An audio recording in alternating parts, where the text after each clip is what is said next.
Hello and welcome to the Easy Allies podcast. I am your moderator, Brandon Jones. Joining me this week, panelists Michael Huber. Hello! Ben Moore. Hey! My lovely co-moderator, Mr. Daniel Bloodworth. Hello. And making it all happen by starting the Zoom call in Slack, Ian Hink. Hi! Hi, everybody. First, we should probably address that if you have not been following the podcast or Easy Allies for the last month, Kyle Bossman has moved on to greener pastures. He has digivolved into whatever Kyle is doing today. I texted him today right before he started the podcast. He wished me luck, but Kyle's no longer with us at Easy Allies. I will be moderating the podcast for the foreseeable future.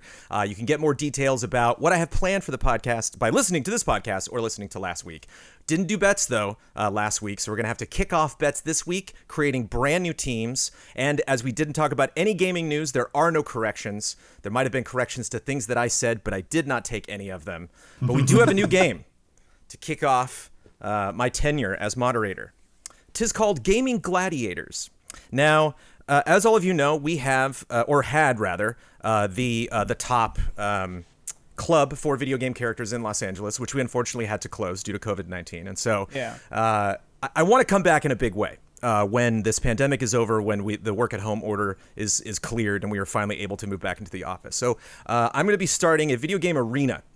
And I'm going to be pitting video game characters against each other. And I'm asking our lovely community at the $5 tier on Patreon to pick the cards of who is going to be fighting. And it's real simple. I'm not asking for winners. I'm just taking bets. You know, I'm going to take bets when these when the actual cards come up, when people are allowed, when the website obviously launches for the arena, and when people visit the arena. But because all of you are within Easy Allies, I want you to get top billing. I want you to be the first to get in and place bets on the following matches. I got 4 matches from our community. First up, from Alexander Zirianov, Cortana versus GLaDOS. Ian, what do you think? GLaDOS, no question. No question. She's way more messed up psychologically, you know? She's scrappy. She's not going to give up. And she's going to fight dirty. All right. Although Hubert. Cortana gets pretty weird. Yeah, that's what I'm wondering. Like, I'm not sure if that's entirely true. It depends on what weird. Halo game you're taking Cortana Yeah. I guess the most recent iterations of these characters would be applicable. Huber, what's the bet? I'm so sick of Cortana, so GLaDOS. Oh, all right. Spiteful bet. Yeah. Oh, GLaDOS for sure, yeah. Oh, okay, all right. Ben? Also GLaDOS. Also GLaDOS. All right, that one was a little bit easy. This one's for Huber. Brandon Ray submits Nemesis versus Big Daddy. Ian, what do you think? Nemesis. Ooh, You can't kill him. You can't kill him. With Big Daddy, you know. Except you knock when him you down, do he's kill him. Yeah. Well, take the hint. And then he he upgrades. You got to kill Huber? him like 8 times. Can't bet against Umbrella Tech. I gotta go Nemesis. All right. Daniel Bloodworth. Oh, yeah, it's stacked. Nemesis would just crush this thing. All right, these are easier than I expected. Ben? Yeah, this is not even a question. It's Nemesis. Okay. For All right, hopefully this one's a little Not even a trickier. question. Hopefully this one's a little trickier. From Augmental, Bubsy versus Gex. Oh. Ian. Similar logic to the GLaDOS Cortana. I think Bubsy, because he would fight dirtier. Gex would be like, you'd catch him like making quips, and then he would just like shoot him. You don't think Bubsy's a little cocky? You know, he's They making both the are? comeback as he did. Bubsy, They kind of both are. Gex Bubsy is is hungry. constantly making quips as well. That's true. I think Yeah. they would actually never get around to fighting. They would just like tease each other. They time out. Yeah. Huber, what do you think? I'm going with Gex on this. Sneaky Gex. Yeah, using the tail, possibly? I think he's in playing combat? a game Bubsy isn't even aware of. All right. Yeah. That's like that's going to Daniel be possible. The greatest Bubsy dig would just be like, who are you? Oh, Bloodworth, what do you think? Know you. I think I'm going with Gex. And I think he's got a little bit of a anatomical advantage there with the tail and with the lack of ears to worry about. Those ears can get sensitive sometimes. You got the fur versus the scales, too. One's probably a little easier to grab than the other. Ben, what do we think? Oh, Gex for sure. Gex is not afraid of making it super dirty if he needs to. Like Nice. Gex is the kind of character that will do whatever it takes to win. Well, And now I feel finally, left out. from German scientist, Sackboy versus Tom Nook. Ian, what do we think? I feel like when Tom Nook fights you, like some like bruiser shows up at your house at 3:30 in the morning and like smashes your knees. Like Tom Nook doesn't fight you. So Tom Nook will have ads. Dude, is what you're He saying? has his goons fight you. Yeah, he's a mafioso. How could you do this? The day of my daughter's wedding. The day of my daughter's wedding. So I think Tom Nook's like enforcers would probably take it. For listeners, we lost Michael Huber for a bit there, but Huber is back. Hopefully in for the action. duration of the podcast. Good to have you back, Michael Huber. Yes. Daniel Bloodworth. Sackboy versus Tom Nook. What's it going to be? Yeah. So what I was saying, my theory would be that Tom Nook wouldn't fight physically at all. He would just hand Sackboy a huge bill, and it would be calculating up all the cost of that crafting material, and it would just make Sackboy faint. He would feel just somehow beholden to this strange bill that comes out of nowhere. Is that Tom Nook's power? Yeah. Sackboy's like, I don't even remember agreeing to this. And it's Well, I mean, you just wake up in the morning and have a basement. I mean, like what? It's true. He will get It's to entrapment, yeah. Sackboy will lose the match, but will get to go home to his basement. Ben, you have an intimate relationship with Tom Nook. What do you think? I do. I also think it's going to be Tom Nook, but I think it's sort of like Bloodworth, but kind of different. He's going to get into the arena, and he's just going to use psychological warfare. And he's going to say, you don't want to win, because if you win, what are you going to spend that money on? Are you going to expand your house? Are you going to get all this furniture? What are you going to do? And so he's just going to give you too many appealing options, and you're going to break down mentally and give up. Michael Huber. What do you think? I love that. Yeah, bills are one of the most stressful, terrifying things ever. So it's gonna be Tom Nook. All right, fair.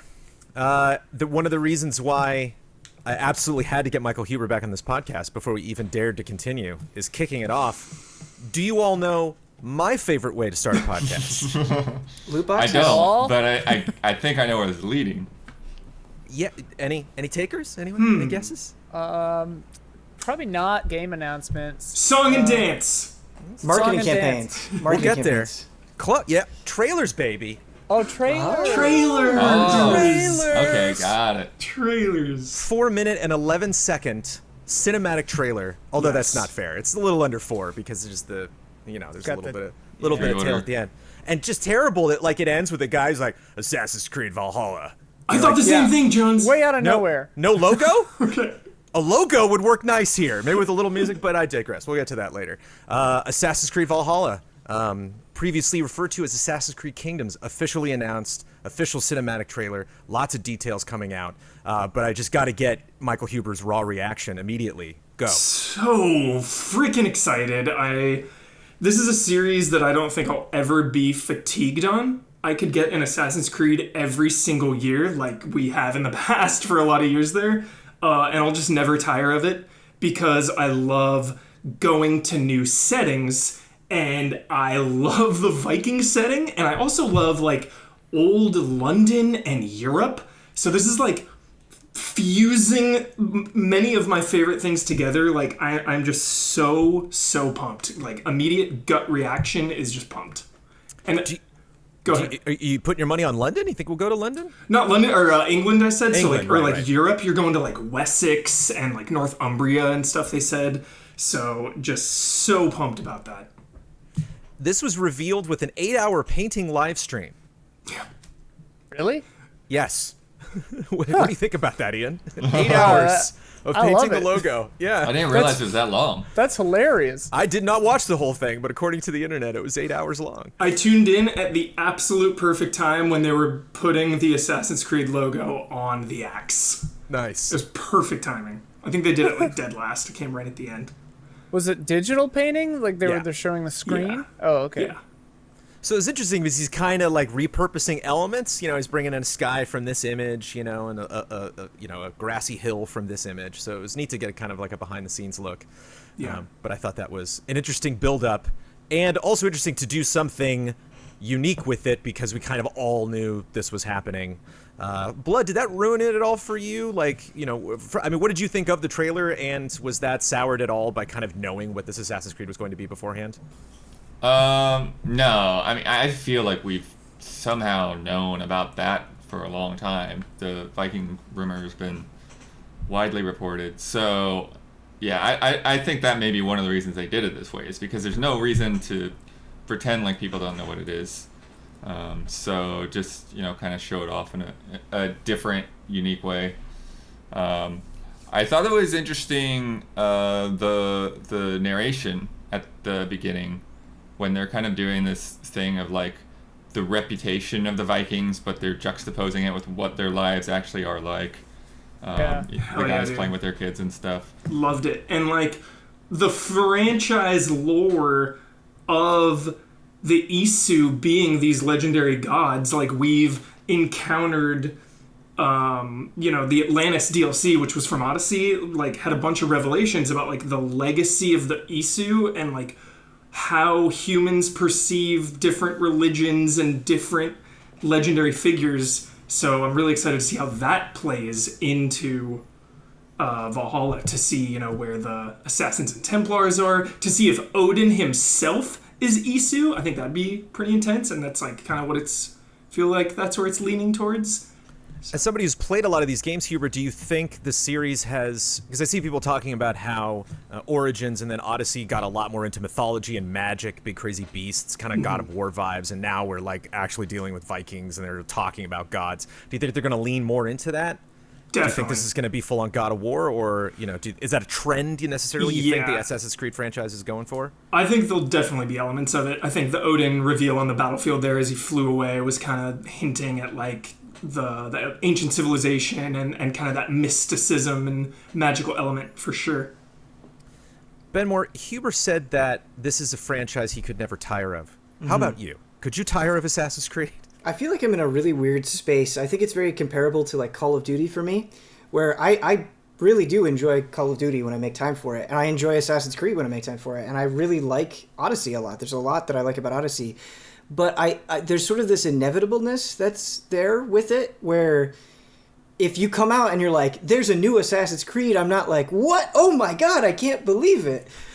So it's hard to get, for me anyway, and I'm not as attached to the series as like you are or Huber is, where I'm sure I could get there after playing it for a number of hours, but I think just with this announcement, you know, I've been seeing Assassin's Creed announcements for like 11 years, so I think just going through so many, however many years it's been, just going through so many of them, it's not quite as exciting anymore. But it's been more than that, Ben. Yeah, there you go. More than that. More than that. However, I don't even know how long it's been. I want to say it's 14. Yeah. And yeah, not only that, but we've crossed generations, and we will cross into a new generation. They are definitely primarily focusing on, you know, PlayStation 5 Series X. Shout out to you, Brandon Jones, for making me appreciate cinematic trailers on a different level. Didn't annoy me this time around, and I just kind of accepted it for what it was, just painting the vibes. And I wonder though, maybe if because it had been leaked so much, if because they'd said, oh, it's going to be Vikings, that I kind of just went in like open to whatever they were showing. But the cinematic trailer itself was pretty cool, and I was here for it, Jones. I think it's also... sorry. You go. I think it's also about expectations. You know, if you see a cinematic trailer, you have to question to yourself, like, what am I looking at here? What is this really telling me? How is this going to compare to the actual finished product? And I think we've had so much experience with Assassin's Creed that we kind of know that alchemy there. We can kind of see, like, okay, I know what they're referencing. I know, you know, what I can actually, you know, glean from this that will actually be applicable in the actual game. One thing I thought it was cool that IGN pointed out was a decapitation in the combat, which is like, the series has never gone there before, and just generally the combat was so gruesome, you know, extremely bloody, you know, lots of axe to the head, you know, blade to the eye. Dude, when he threw that axe, that was my favorite part. A dude throwing an axe into someone else, it's like top 10 for me. It's of just things. I just Last of the Mohicans, just it just. Just anytime. Do you like the axe to the forehead, or like as someone is running away, axe to the back?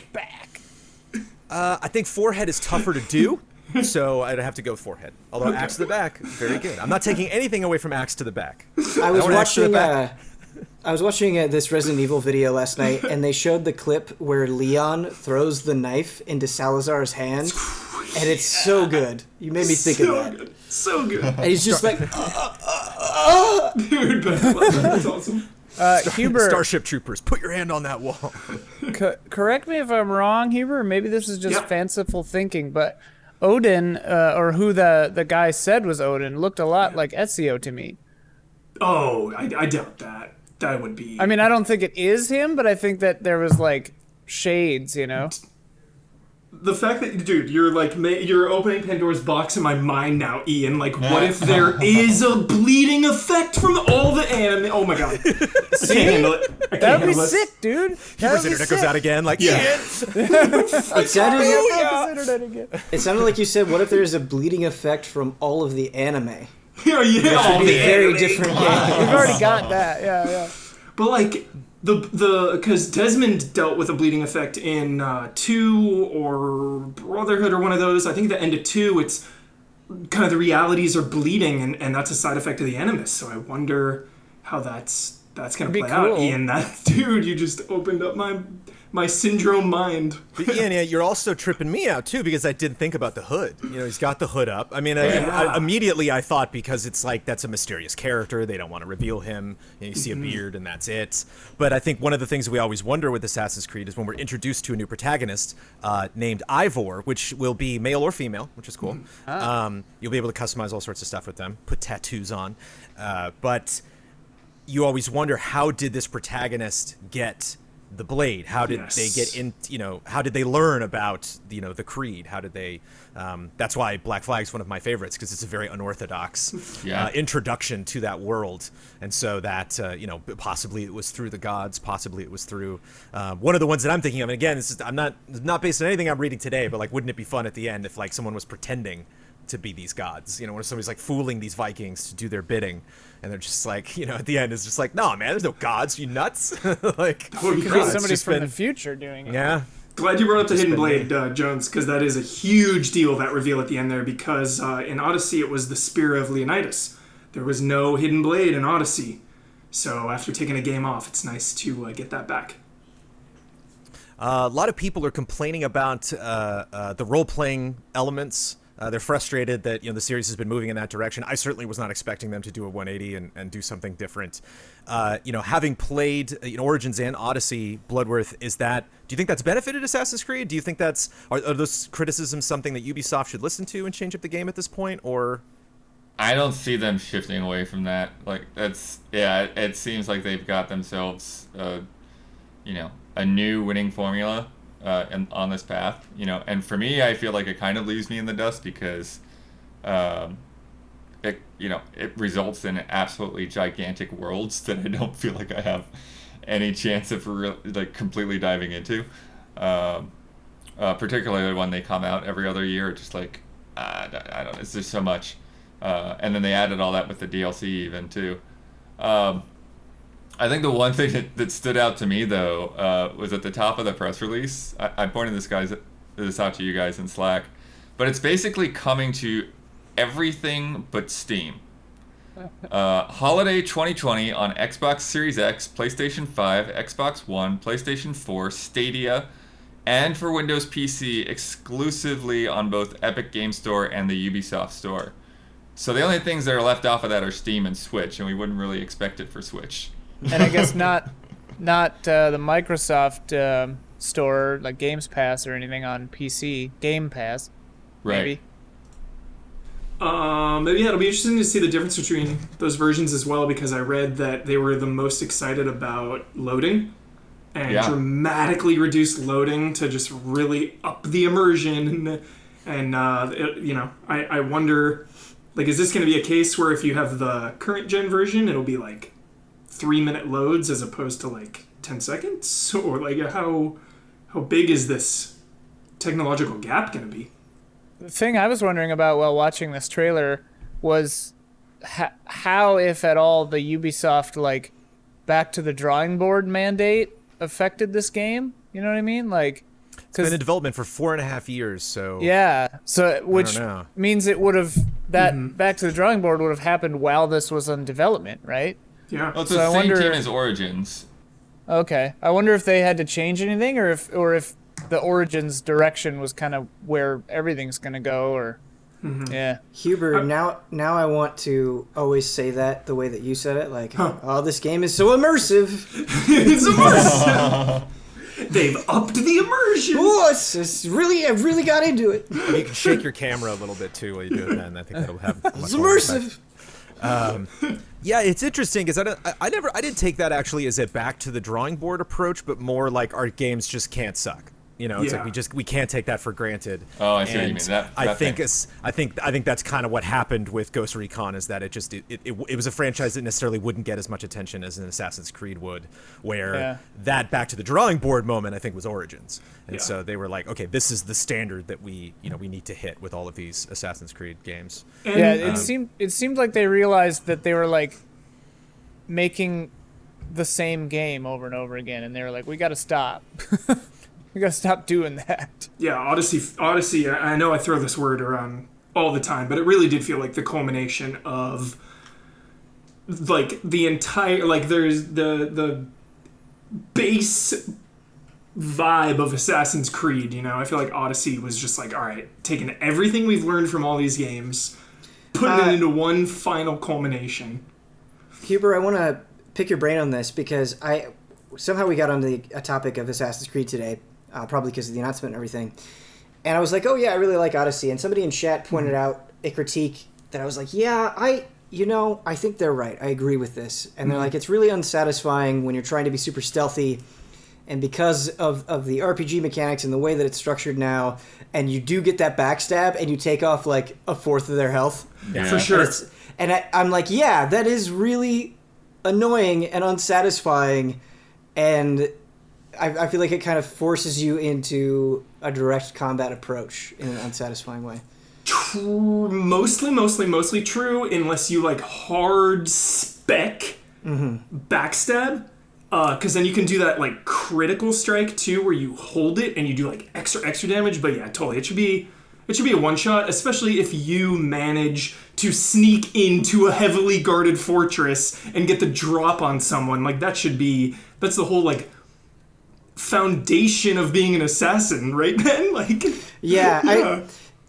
I totally get it because you have to balance the different approaches, but as a consequence, there were moments where I was just like, oh, I really wasn't that rewarded for, finding a safe path or whatever. Yeah, Right, and taking that into this one too, Ben. What do you think? Like, I when I think of Vikings, I don't think of stealth or subtlety. Yeah. I didn't think about that until this very moment, Ben. But like, those two words aren't generally Viking stealth. I Right. don't really associate in the same sentence. What do you think? It would be really interesting if it was contextualized within the world where, like, for whatever reason, you become this assassin and you want to take that approach and you're with, your Viking brethren and they're like, what are you doing, man? This sucks. Like, pick up an axe and go. And there's some tension there. I don't know. Just thinking off the top of my head. Yeah, maybe it's less about stealth and more about distraction. So like you send your dudes in, and then while all the chaos is happening, you go around, to a different location. I like that idea. Or I like I thought one moment actually that stood out. It's dangerous, Hubert. This is where I go with cinematics, which I shouldn't, because just everything I see, it's like it's a clue. And like I thought it was really interesting where he fights this big, English warrior, and then everyone kind of stops. Like the whole war kind of wait, this is the main event right here. I wonder if that's gonna kind of play into it because Blood in Odyssey, like I didn't get a sense. You reviewed Odyssey, right? Like I didn't get a sense. No, that, I did a preview, but Hubert did a preview. They had those really half-baked conquest battles, Jonas. Yeah, they were so half-baked. And so I wonder if like they know that they're just like we can't with Vikings, we just absolutely cannot screw that up. So like I wonder if there's going to be kind of a more focus on what you are doing as opposed to just what the other soldiers are doing. I also didn't feel like any sort of ownership or like camaraderie with the people I was fighting with in Odyssey. It was just like blue team, red team, whatever. Yeah, Totally. That's so how I like, these are want going to them be to- your bros, That's how I want them to market it. Fully baked conquest battles. Fully baked. Fully baked. Well, and then when you get into that moment, like when you're both just standing off and everybody else is watching you, then it'll turn into a dance battle and you start doing windmills. Yeah, I read something. There's like rap battles now. Did you see this headline? Oh, I think I did see that. So I didn't pay much attention It's to it, like but I glanced at something that was like Viking rap battles. I Yeah, did it's see like- that on the internet. Yeah. Based Man, on, I based tried on, to do as much research as I could for this podcast, but It's like- I missed some stuff. It's like based on Nordic, some like Nordic thing. Nordic This is not a bit. dance battle. This is not a bit. This is not a bit. No, it's What? not a bit. It's not a bit. It's not a bit. I It's not a promise.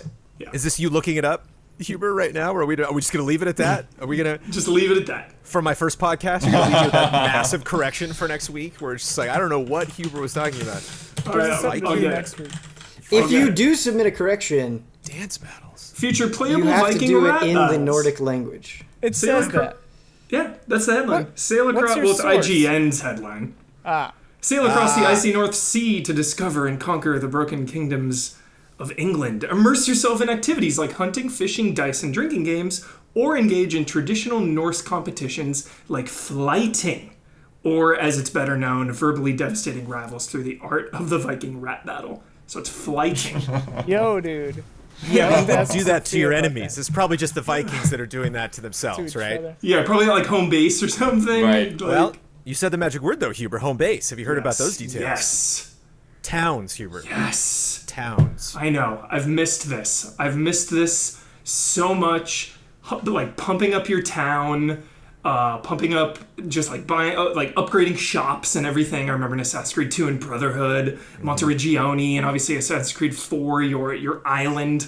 So adding even more stakes of like the Vikings are starving, we need to go somewhere else, like pumping up your settlement and trying to expand, like that sounds high stakes. And awesome. You get a little tease of it in the trailer because when you see them kind of play fighting when they're at home, in the background you can see a couple structures that are under construction, and so it'd be neat if it wasn't just kind of like poof, helicopter comes in, drops a building, but it takes a while. Like once you actually like get the resources and get the wood and everything and the money and the people to build a structure, like every time you go back to your settlements, it's just a little more built out until it's finally done.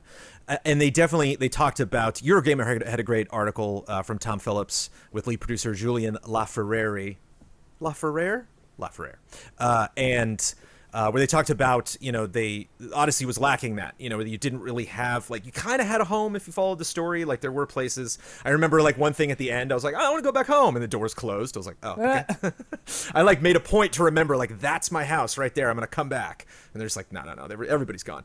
So, yeah, it would be interesting to kind of venture out into the world and then have this home base. Is that just, playing right into your heart, Huber? 1,000,000%. Yes, 1,000,000%. I'm ready to just play this game. I'm ready to just play, Jones. Barracks, blacksmith, tattoo parlors, and weddings to forge alliances between clans. Oh. Whoa. Yes. And they're going to take the dialogue choices from Odyssey one step further, and there's going to be decisions now, because in Odyssey it was just basically like a little more aggressive or less aggressive, and it wouldn't impact too much. Like, there was a couple quests here and there that would impact depending on how you responded. But this looks like it's going to take that way, way further.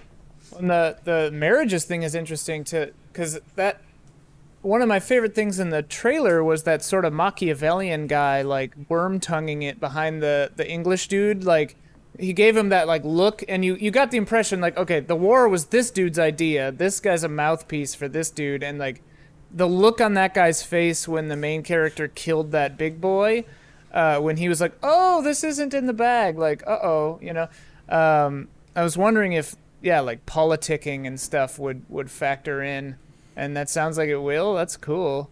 I kind of like the presentation of the Vikings as underdogs. Yeah. Like they definitely I love the VO in the trailer, and I think it really downplays how much England was afraid, of these Vikings. And the British guy you're referring to is Alfred the Great, King of Wessex. A fun little pull from Wikipedia. After ascending the throne, Alfred spent several years fighting Viking invasions. He won a decisive victory in the Battle of Edington in 878 and made an agreement with the Vikings, creating what is known as the Danelaw in the north of England. Alfred also oversaw the conversion of Viking leader Guthrum to Christianity. So yeah, a lot of this is this really fits well into the Assassin's Creed series, and they even in the interview have talked about, and just Ubisoft in general has talked about, like, Alfred the Great wasn't that evil as we portray him. Like, there are layers to him. He's not just kind of like mwahaha villain. But it'll be interesting to play him, to see how he plays out. I wonder if your character falls in with the assassins somehow, and then you're friends with that guy who converts, and he becomes a Templar, that other guy. So you get, like, you're at odds with your friend or something. That could be interesting. Ben, what do you think about the English as villains? Do you think it's kind of retreading old stuff potentially for the AC series, or do you think are you excited to fight this battle, or just be Vikings? Like, what's getting you pumped for this? Was that to me? Mr. Ben Moore, sorry. You've spoken enough, Huber. Yes. I feel like a lot of times the villains in Assassin's Creed let me down. Like, there are a lot of times I'm not that motivated to kill, or I the villain that I am targeting at that given moment, I just don't know enough about. So where they're from, whatever. I just want to care about it a little bit more. I think Assassin's Creed does a very good job of developing the people that you're playing as, and they can be immensely charismatic, and I care about them a lot, and they might have very personal stakes. But as far as the villains, there aren't really too many moments. I could just be forgetting, but there aren't too many moments that are jumping out to me. So I hope it's better developed. Yeah. In what other field of work could someone in a professional setting say, "I'm just not feeling motivated to kill"? That's right. Video convince me. I mean, I feel like that's what it's like as a chef. I'm just not sure. This lot, you staring at the lobster, just like, just not motivated. Just not feeling it tonight. Sorry, tell table 11. It's not going to happen. Obviously, nobody talks about the joy of killing more than Michael Huber amongst the group, but just some other fun details. Oh man, going to Barnes and Noble and seeing like featured art author, The Joy of Killing, with a pipe and glasses and a sweater, just like, thank you. Yes. Would you like me to sign that? Make it out to my daughter, like. Yes. Yeah. Some other fun details. The Raven is going to be, your bird this time. There's a bird in every trailer, and it's interesting. It didn't start with the bird. It starts with.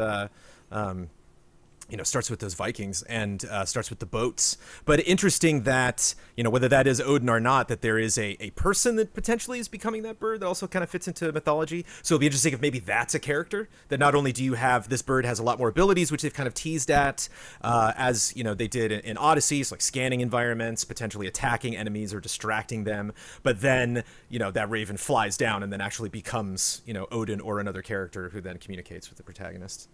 I think would be interesting. You got the Viking longboats, which they didn't touch on this, but I thought was super cool. There's one right here. In Odyssey. Nice. Yeah. Nice. Excellent.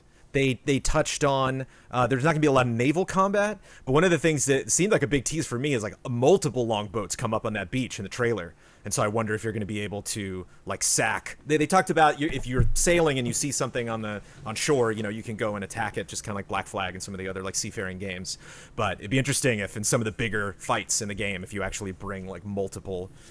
You don't just like as in Assassin's Creed Odyssey, it's just like, oh poof, we're now suddenly in this arena and we're all fighting and okay, that's over. But like you can kind of plan, okay, like or see just the big campaign, going towards the beach. Like those For Honor sieges. I wonder if any of that tech or any of that just setup is going to go into this game.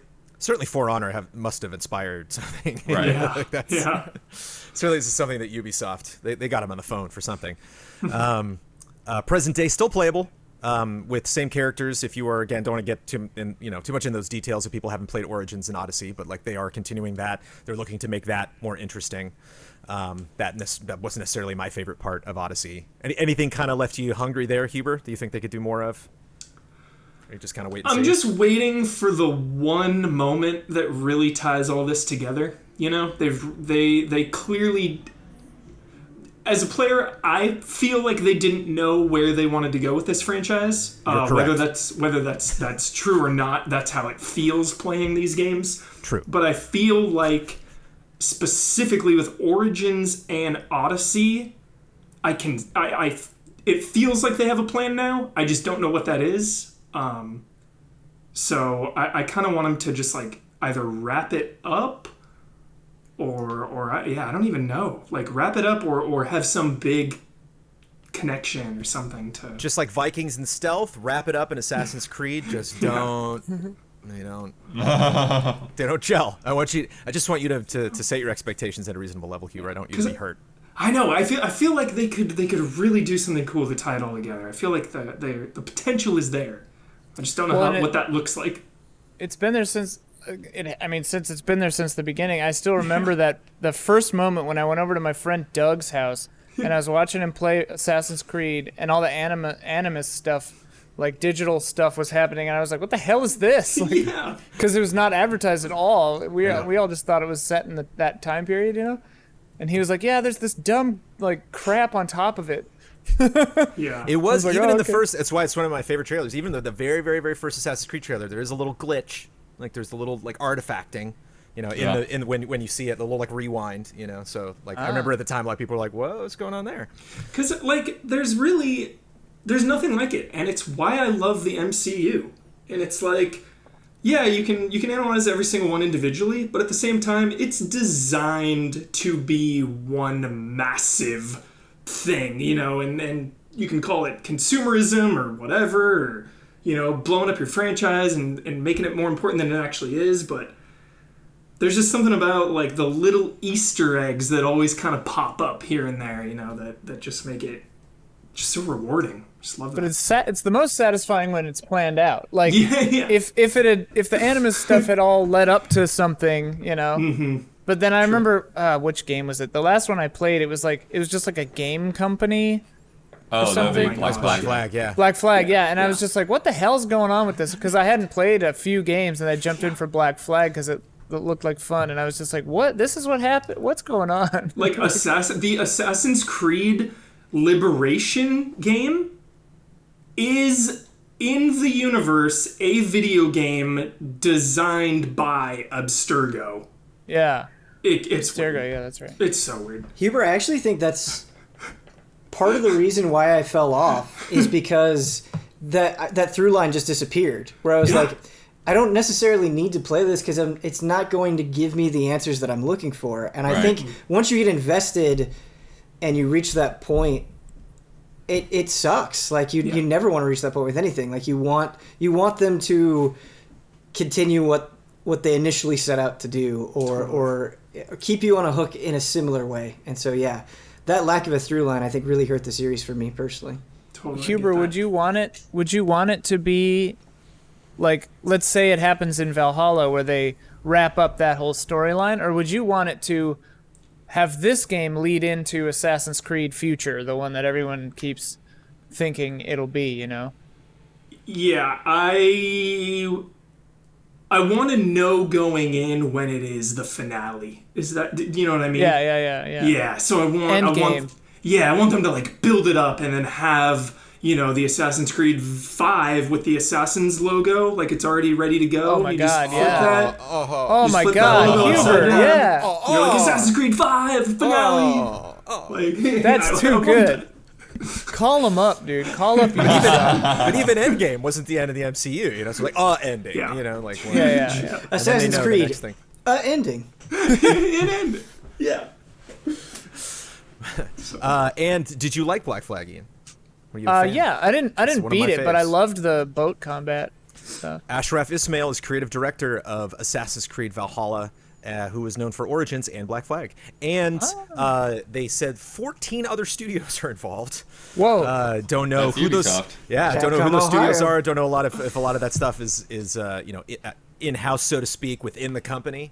But it's kind of, that usually works out. I can't think of anything where I heard that, like, okay, let's get as many people involved as we possibly can, and then like maybe the story's not good or something, but the game doesn't end up delivering like a pretty big world. Red Dead Redemption was just like all of Rockstar Studios were on board. That usually means they're kind of putting all their eggs into that basket and they want to deliver a good product. But yeah, it's fun, really great trailer and lots of fun news on that today. Speaking of fun trailers, thank you to have Ben Moore, who's a fan of this, and Ian Hink, who's currently playing the original right now. Finally got a new trailer, but specifically got the release date of Deadly Premonition 2, A Blessing in Disguise. Jones, did you see this trailer? I did. What'd you think of it? I wrote down Mad Men meets True Detective season 1 vibes. Ah. Yeah. I mean, to me, it seems like they just threw the opening credits sequence out as a trailer. That's probably what it is. Yeah. Most likely. But is there anything you can glean? Because again, the True Detective, I guess it takes place in New Orleans, or part of it does. I guess it's like a prequel and sequel, so it bounces back and forth. And so you see like a little bit of the swamps, from what I have seen, and it is very little. I played a little bit of it. I remember we streamed it one time or something. But it really is the environment, that's kind of one of the big sells. Obviously, the story and the characters are strange, but just kind of navigating this bizarre world. And so just as in True Detective really kind of tried to play up, there are things that happen here that nobody hears about. There are areas that like people don't go that often. Carcosa, it's like there are dark corners of this world even today, even in modern society. Like it's very easy to hide a body. It's very easy to get away with a crime. And so I wonder if I've seen a lot of people online saying that Sweary's like this man's probably seen True Detective season 1 more than once. Well, that's the thing with Deadly Premonition is how well it apes the spirit of Twin Peaks. Like I think a lot of things try to get the Twin Peaks style, but it ends up feeling very superficial. But there's a strong understanding of kind of what makes that sort of storytelling special, and Deadly Premonition nailed that. That being said, there are very few games that I think are as difficult to speculate on as Deadly Premonition 2. Like, you could say anything, and there's a chance. Like, there's a chance that it could happen. Yeah. So, I rewatched the gameplay trailer before this podcast, though, and I read into this interesting mental crossroads where I was looking at it, and they show just, like, a sliver of gameplay. And I'm like, that kind of looks rough. Yeah. Will this be as rough as the first game? Do I want it to not be rough? Like, what exactly do I expect and hope for out of Deadly Premonition 2? Is roughness part of the DNA of Deadly Premonition? Is that part of its charm? Yeah, it is. Ian, I don't know if you could speak to this, but the joy of Deadly Premonition was not the gameplay. It was, except kind of, when it was really bad. Yeah. It's a hard thing to describe, but Deadly Premonition, I think, had a surprising kind of emotional center where you sort of have this moment where you're like, I really care about what's going to happen here, and it kind of catches you off guard. And then The Missing, I think, really reaches some amazing emotional heights. Yeah. A lot deeper than most games have managed to get to, and more people should play that game. And so I wonder where Deadly Premonition 2 is going to go, because I think the worst thing a creator can do is try to, like, ape something that never needed a sequel in the first place. Like, trying to recapture that magic. And I think Sweary is smart enough to not do that. Like, I think he's only going to make Deadly Premonition 2 if he has something to say. And based on how affecting The Missing was, I hope that takes me to even deeper places than, The Missing and Deadly Premonition 1 managed to. And I think the fact that it's a prequel sequel combo kind of speaks to that. Like, it's an unorthodox approach that to me says, like, okay, there's something that Swery wanted to do that's in kind of an overarching, like, he wants to make a trilogy but didn't make the first one first. He made the second one first or something, so it's like there is something else to it. Yeah. And I hope that it is. I hope in a way it takes after Twin Peaks again in that Twin Peaks season 3 is kind of about the Twin Peaks season 3 that the viewers wanted it to be and how it isn't, you know, in a sense. And yeah, so I hope he kind of gets meta like that with this one. But yeah, it's funny because you don't want it to be a polished, perfect, well-running engine, sort of. Yeah, I don't know. Well, we just talked about Assassin's Creed Valhalla, and you know, this is not coming to Switch. This cannot come to Switch. You know, where it's interesting to have these games where he's like, I'm just not gonna waste my time doing that. You know, I'm gonna make this something that this can be played by a lot of people. I'm gonna make an engine that like I know I can produce the game I want to make with. What were you saying, Hubert? Yeah. I was just gonna say that seems really hard to do. Is try to make your game janky on purpose. But No, I don't think it'd be on purpose. Listen, I hear you, Huber. Yeah. He nails it. He's made an art out of it. Janka's art. Career out of it. He has made an art out of it. Like Yeah. for like what do you like a sequel to recapture that? It just seems like I hope there's a behind the scenes documentary on like the pitch or like day one. It'll probably be within the game. Whenever you say prequel, though, I do get nervous. Like, Yeah. what I guess trying to articulate that, I don't want Deadly Premonition to get swept up in its own lore. Like, I don't want it to be this huge, expansive thing that gets too complicated for its own good. I think what makes Deadly Premonition 1 so good, just like Twin Peaks is so good, is, I think specifically season 1 of Twin Peaks is, yes, it's crazy, it's kooky, and it gets convoluted, but like you get attached to the characters. Like, in spite of all of the weirdness that happens, you just enjoy watching individual scenes with those people. Like, I don't want to be playing Deadly Premonition 2 and being like, okay, wait a minute, I gotta look this up. Like, that's not the experience I want to have. I want to be able to appreciate Deadly Premonition 2 in the moment for what it is. Yeah, like you don't. Deadly Premonition is not a thing that needs to be explained or like overly explained. Like, the best moments in Deadly Premonition, you're just like, what? All right, here, Yeah. like, fine, let's go for it. Like, this is what's happening. Yeah. So yeah. Also, the flies better return, because Don and I have an all Flies. fly run going, and we got to keep that all fly run going. They go even deeper on the hygiene. Oh my god, dude! Wait, I hope they do. No, I Do you know something? No, I don't know. I'm just Oh, okay. saying, speaking, speculating. Yeah. Bloodworth, July 10th, 2020. What do we think about that date? Is that a good date? That's a good date. Is that competitive or is that he likes Good it? day. It's also Last of Us 2. Well done. Last of Us 2 goes to Tsushima. Everybody, you get a date. You get a date. Wait, is that the same day as Last of Us 2? I don't think it's the same date, but isn't Last of Us 2 July? So this is also No, July. I think Last of Us is June. Last of Us 2 is June. Tsushima is- Tsushima. Oh, Tsushima. I'm sorry, I mixed up the Okay, two. yeah. I mixed up. I the was two. like, Yeah, I was Last like of Us is swearing no. June 19th. Tsushima is July 17th. So yeah, It's got a window. it's got a window. you got a couple days to beat this before Tsushima comes out. This probably 60-hour game.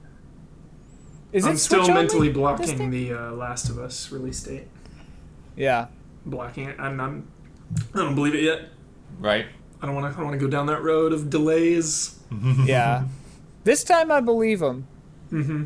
I believe him. I think that game is done. I think it's ready. Is 'Cause- Deadly Prem?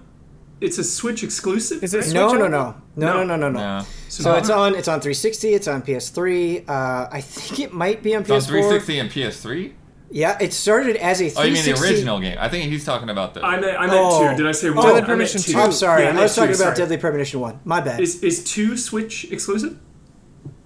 They've been promoting it, but I don't think it is. I would be surprised. Let me take a For look. That's a great second- question here. For a second, Ben, I thought you knew that you were talking about Deadly Premonition 2, and I was fully just like, yeah, they probably would put this on PS3. on 360. Yeah, like that July makes 10th, Yeah. exclusively on the Nintendo Switch family of systems. So yeah. Oh, baby. I'm getting the Wow. Wii U version Family of Getting the Deadly Prem. Wii U version.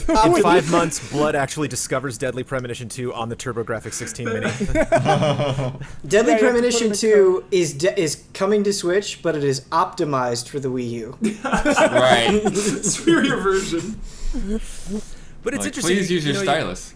You talk about, having expectations for this, and like the thing that's fascinating to me is, especially Nintendo swooping in to make something like Bayonetta 2 happen, and Bayonetta 3. Praise it. It right, and considering how long it's been since the first Deadly Premonition, it feels like something that's happening because people have ideas. It feels like something that's happening because there's a specific, Nintendo was sold a pitch that they liked. That Swery has a concept that he wants to realize. I just don't know. Specifically, just bringing it back around full circle to this trailer, other than the date, was just anything good come of this trailer? Ben, you seemed a little frustrated with it. Oh, no. I was the exact opposite of frustrated. There was just a moment where a random lady was twerking in weed underwear, and I was like, this is it. This is the goatee. Right. Nothing will beat this. This is the Mafia goatee. 3? What about this skateboard element? I'm seeing skateboard a lot in this press release. Ooh. Very likely. Probably a skateboard. It's like, Probably a skateboard. No. It says you travel around town of Lakar by foot or skateboard. Customization includes upgrading your skateboard for improved speed and landing more difficult tricks. Dude, Tony Hawk Praise it. Premonition. Oh my god, dude. Well, I bet that because I think in the future, modern day, whatever you play as a young lady, maybe she skateboards, and if you're playing as York in the prequel, you drive. He tries to. He but also doesn't. probably skateboards. He probably also He is a skateboard. Ride me. Zach. We don't have time. Zach becomes a skateboard. Thinking about it, this is a game that will probably be heavily gifted on social media. So I recommend going in as blind as you humanly can. The thing I'm already worried about is because Don and I have been playing this piecemeal, the first one piecemeal on streams, and like I want to devour this game, but I also don't want to leave Don behind. So like I'm just gonna have to like lock myself in a stream with Don for like 3 straight days or something. Like, how am I gonna play this damn game? Don is in the game, so you Don don't need to is worry the about. game. Yeah, Don. Yeah. But that's always so satisfying to, have a game that is beloved by some of the allies, and then have other allies fall in love with that because some of the allies talk about it, and then bam, we get a sequel. And it's just like, we're all, the OGs are excited about it, the new kids are excited about it. I'm excited. I don't know if I'll make time for Deadly Premonition 2. I have not made time for Deadly Premonition 1, but like, I'm excited. Your hand might be forced when Game of the Year comes around. No! Sorry, Last of Us 2. That's the man who gave Half-Life Alyx a 10. I'm waiting. Yeah, that's right. I'm giving this an 11. We're just starting, folks. Yeah. We're not even halfway through that was this 2020. year. Shit. That was a month ago. I already see Best Story and then Deadly Premonition 2, and that's just like the funniest thing. Like, it may actually legitimately deserve it, but it's also hilarious. Best character? Yes, Best definitely. soundtrack? Best ensemble. Oh, Best yeah. soundtrack. The soundtrack of Deadly Premonition 1 is phenomenal. Yeah. Good to bring up, though. Off-key singing. This opening theme, The Deep South, by Satoshi Okubo, who mostly did music for Mario Party, according to IMDb. Cashel sang the song. Cashel? I don't know. Wow. Cash and Hell put together in all caps. Would your hope be that the same? So I don't know if Satoshi Okubo just recorded this song or who specifically is doing the music for Deadly Premonition 2. Is that a sticking point for you, Ben, to like have the same person do the music? No, it's not a sticking point. I guess it depends on what they're trying to go for, right? Yeah. Where I don't know what the vibe of Deadly Premonition 2 is going to be. Yeah. So I guess it would maybe be more of an issue if it was trying to be very evocative of the first game and, the music sounded off. But if it's going for something else entirely, then, I expect the soundtrack to follow suit. Like you said when we started, the expectations, keep them, let them go. Let them go. Yeah. Yeah. What's crazy to me is because I'm playing the, what is it actually called? Origins? Deadly Premonition Origins, I think? On Switch. On Switch, yeah. Switch. And I'd never played the original, so when I rewatched the announce from the Nintendo Direct today for the podcast, for some reason I was surprised that it looks almost exactly the same as I'm used to it, even though it's like an old game. I'm playing the new version of it, but it's just like something felt right about that it like still looks old. Like coming out. That game looked old when it came out. Oh yeah. It's perfect. It's perfect. It actually launched on the 360 at $20. That's how much it originally cost. Deadly Premonition? Yes. It is a game without a generation. Yeah. It belongs to no console. It's for all people. A man of no country. Deadly Premonition is the weirdest game recognition or game recommendation because it's like, yes, it's terrible. You have to play it. It is a must-play game. Yeah. Do you love broken trash that's beautiful and perfect? Yeah. Then have I got a game for you. I want to save this for friend code and certainly for Mr. Michael Damiani, but I think it's fascinating because it's like every week there's another development of what is going to happen or what is not going to happen in June when we all talk about video games. And it seems like there's more updates of like Sony might be doing a thing, Sony isn't going to do a thing. Nintendo is not the company that I thought we were going to hear from for them not doing something. According to VentureBeat, there will be no Nintendo Direct in June. No update from Nintendo in June, according to VentureBeat, which you mentioned Bloodworth was the lead on this story.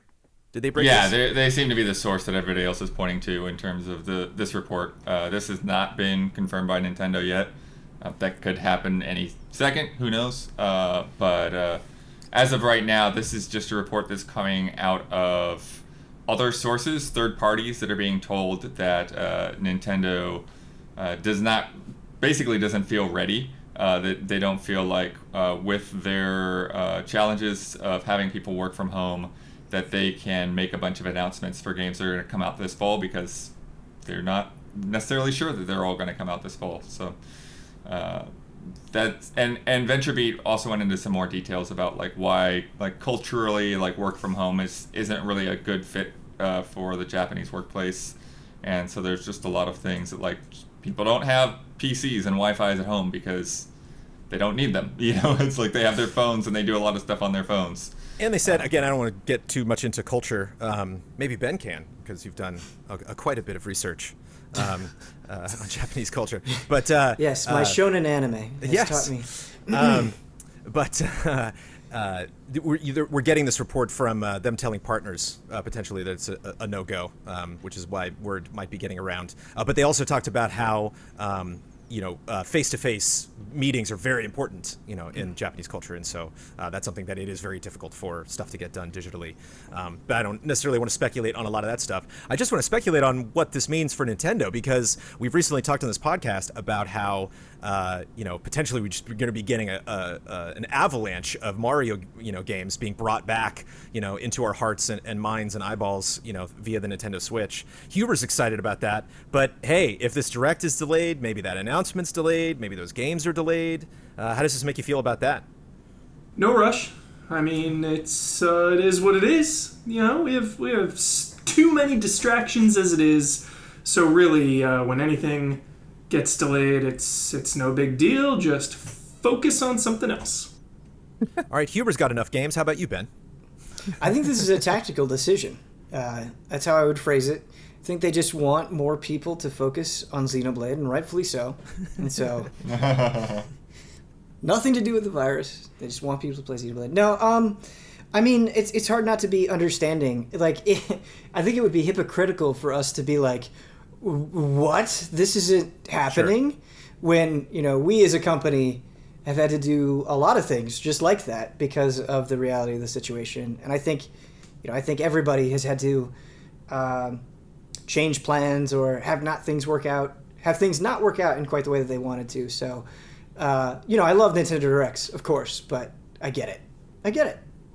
For me, I think the relationship between Nintendo and E3 is a real important thing here, and I think it can work from either side. I'm not sure, sort of exactly how this story plays out, but either A, it plays out the way that we kind of see it, where like E3 said, hey, we're not actually going to do anything digitally. And now Nintendo's like, well, we don't have to, so why push ourselves to, right? If the ESA isn't going to do a digital event, we don't really need to be there, so let's just call this off. Let's just wait. Let's do it later. The flip side of the story could also be true, to where like the ESA was going around and trying to get partners, and everyone's like, oh, I don't know. Tell you in a couple weeks. So, but there's definitely a relationship. There's a a thing there to where, without an overall like umbrella for E3 Digital Week, then why hold to that week? Yeah.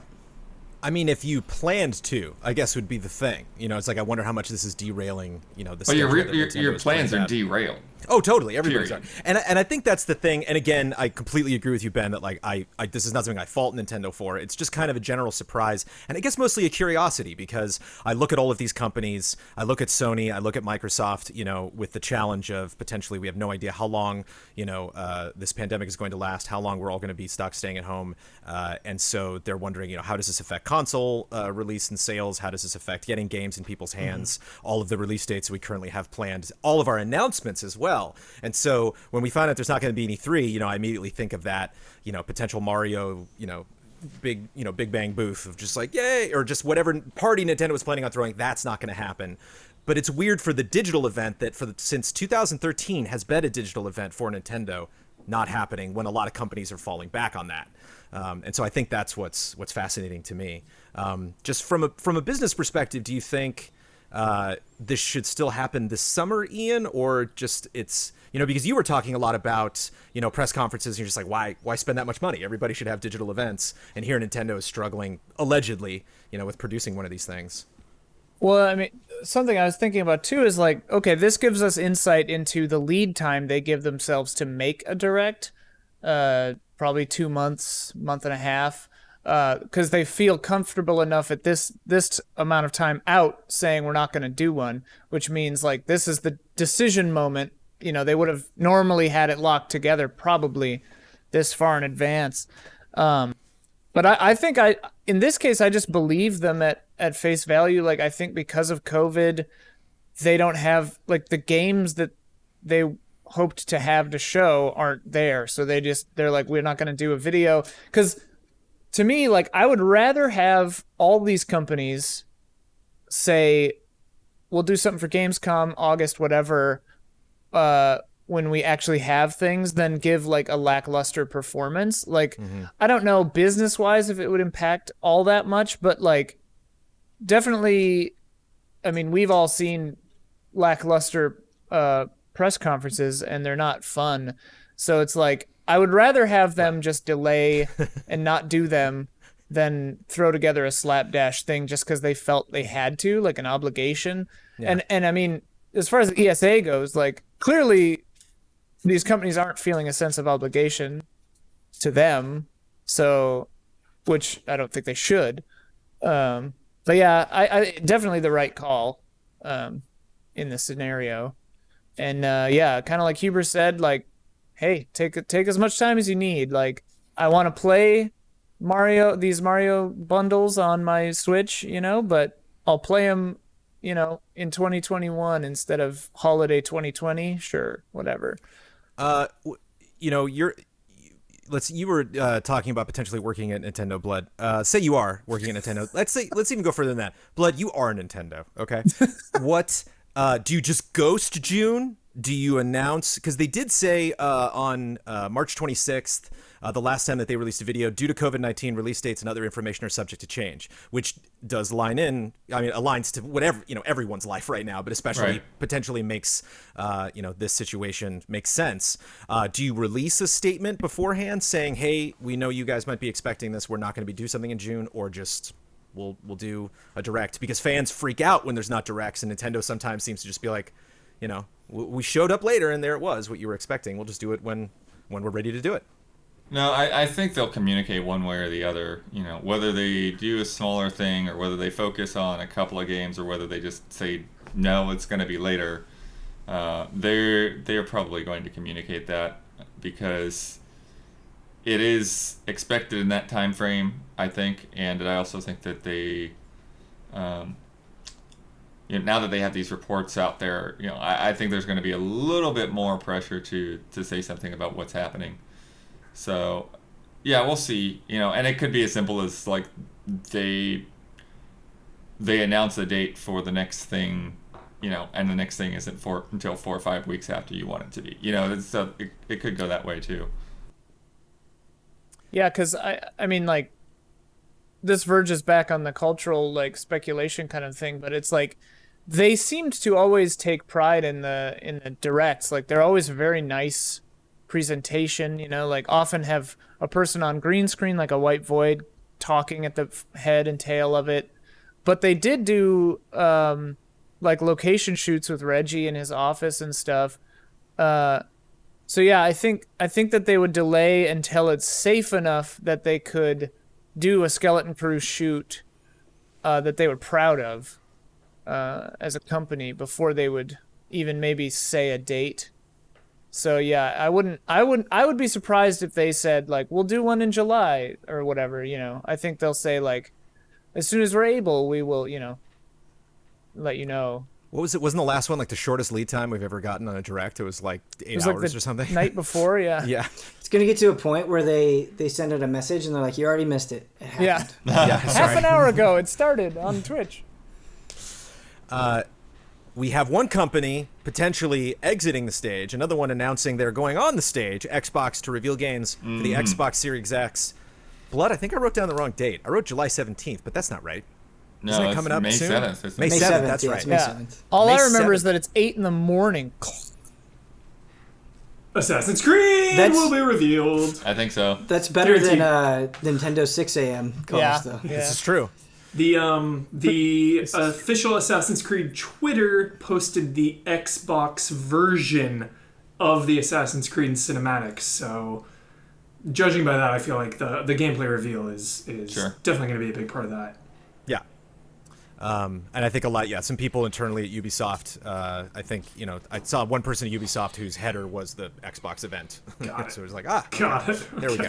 Some strong clues. Yes. Yeah. Fantastic.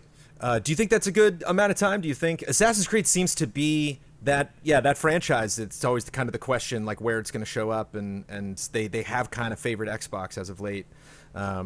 Is that good timing, you think, with the trailer today? You know, for more gameplay.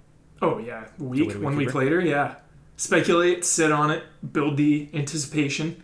Assassin's 'Cause, I Creed mean- is. Go ahead, Blake. Yeah, like they're one of the ones that like they'll bounce between different press conferences. Like you get this demo here, and over here's your ship combat. It You know, continues, so yeah.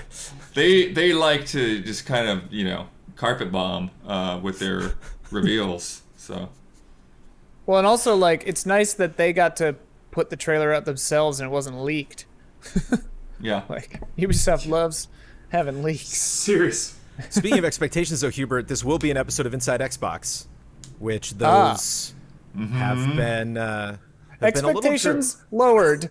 Well, I would love. This is a beautiful opportunity then for Ubisoft to take the deep dive into the changes, you know, and this is a series with passionate fans, like everyone has like really passionate thoughts about this series, whether it's like wanting different combat or wanting just for them to get rid of all the modern day stuff. Like here's their chance to speak to us and tell us what's going on.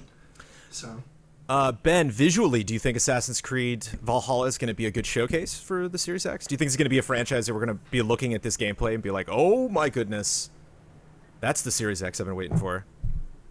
It's hard because I wonder if this is a moment where my own preferences may not be in line with what a lot of people want, where I feel like this new Assassin's Creed game is drawing a lot of attention. And like I kind of said, like it's just having been through so many Assassin's Creed announcements and not being as invested in the series, it's not that exciting for me.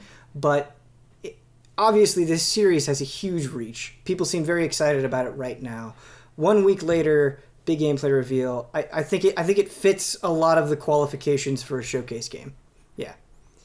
It will not be the only game there. They said there will be gameplay reveals. I love, too, that, Hubert, this just goes, right in with you. We talked about the cinematic trailer. I had my moment. But, I mean, it's gameplay reveal right up there on the logo for the event, man. They're specifically talking about it. It's not like, oh, we're going to have more game announcements, some more trailers, some more titles we can talk about. They specifically said gameplay reveals and specifically global developer partners. So these will most likely be entirely third-party. So no Compulsion Games, no In Exile Entertainment, no Obsidian, no Playground, no Double Fine, no Halo. Presumably.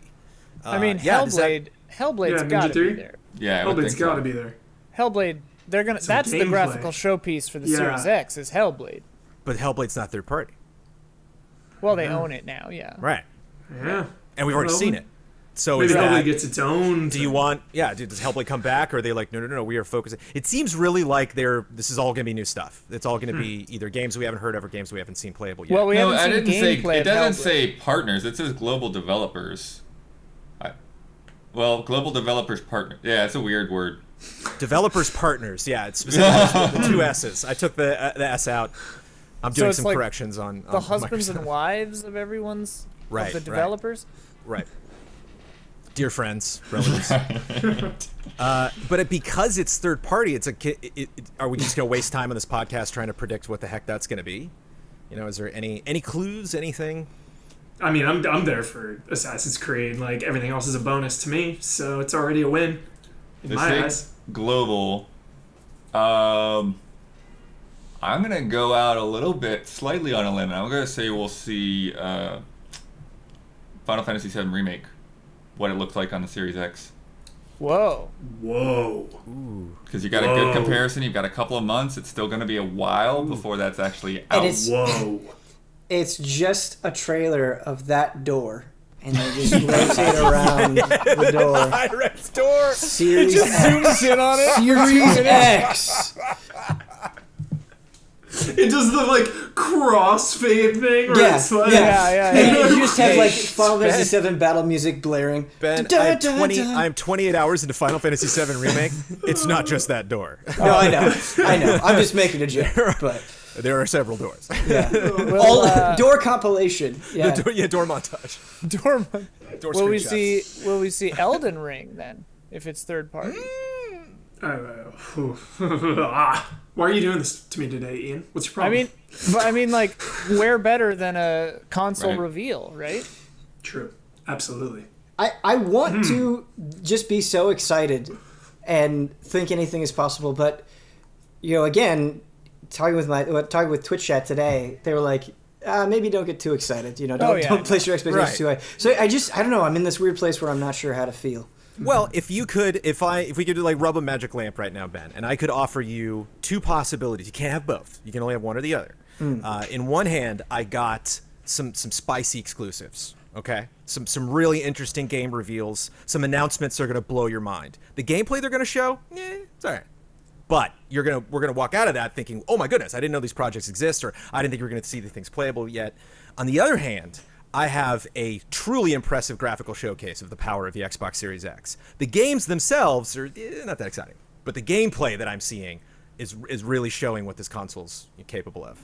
What do you want? You can Okay, pick one or sorry. the other. Run that by me one more time. So Hot titles, hot names, hot properties, but the gameplay's or the titles are like whatever, but man, look what the next gen's gonna look like. Holy cow, here we are, we made it.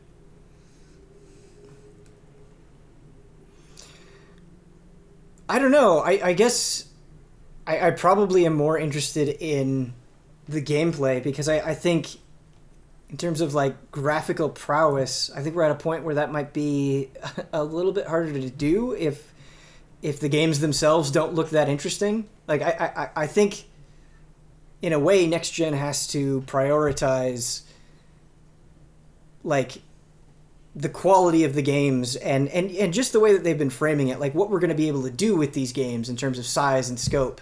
I don't know if like graphical showcase is really going to be the seller. Yeah, Ben, I agree with you 100%. I feel like the next gen tech it's not visual anymore. It's feel the faster load times, feel the vibes of, the immersion, right?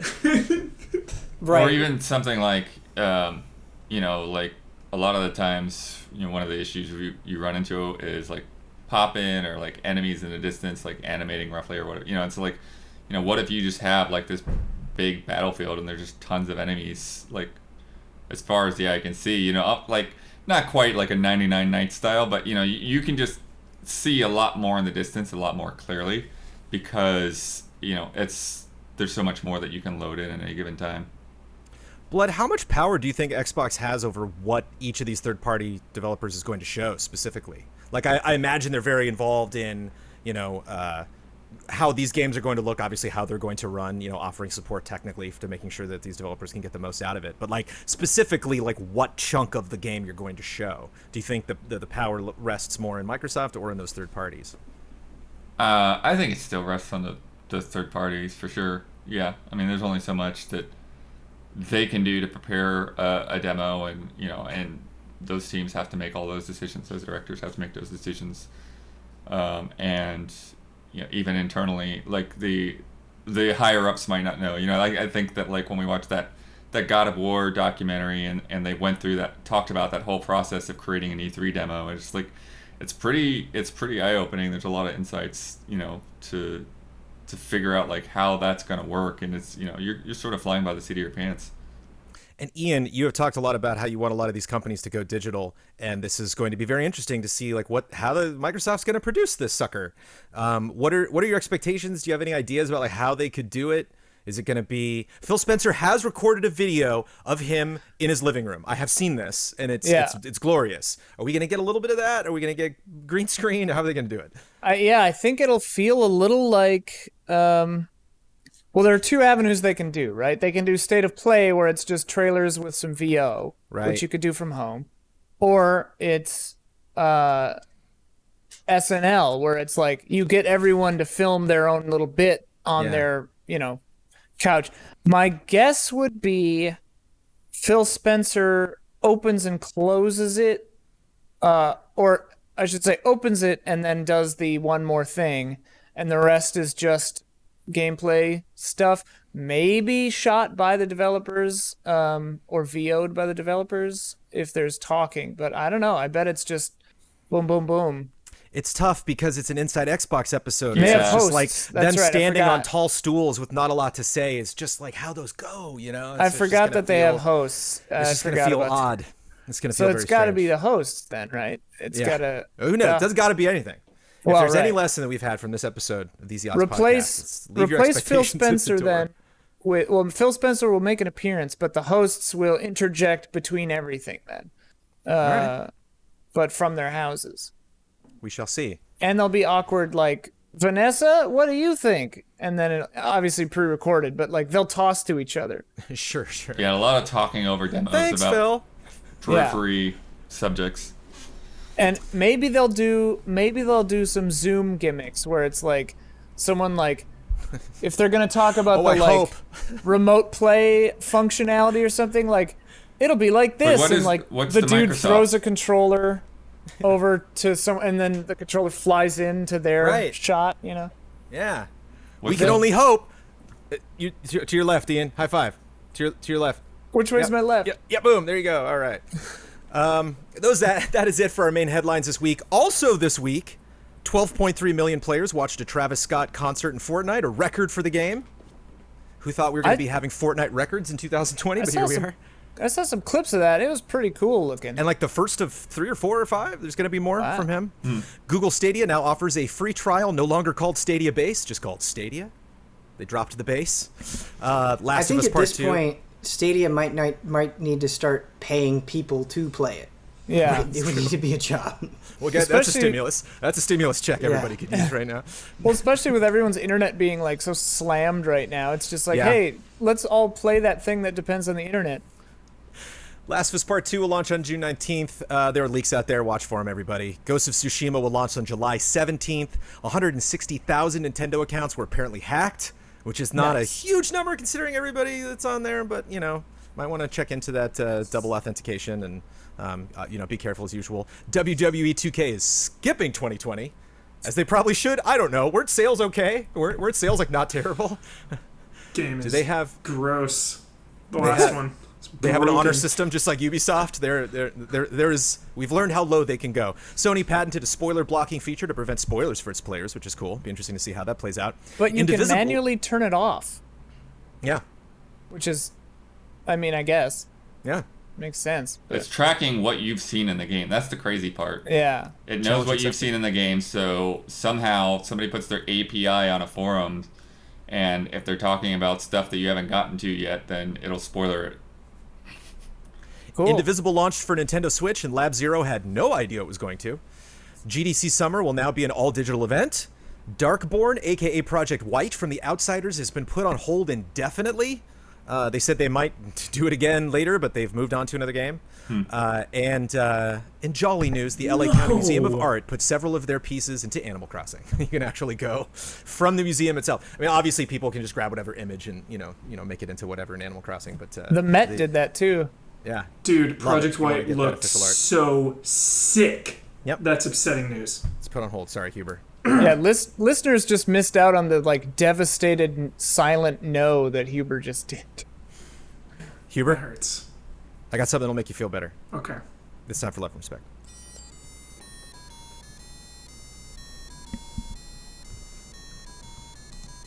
Love and respect.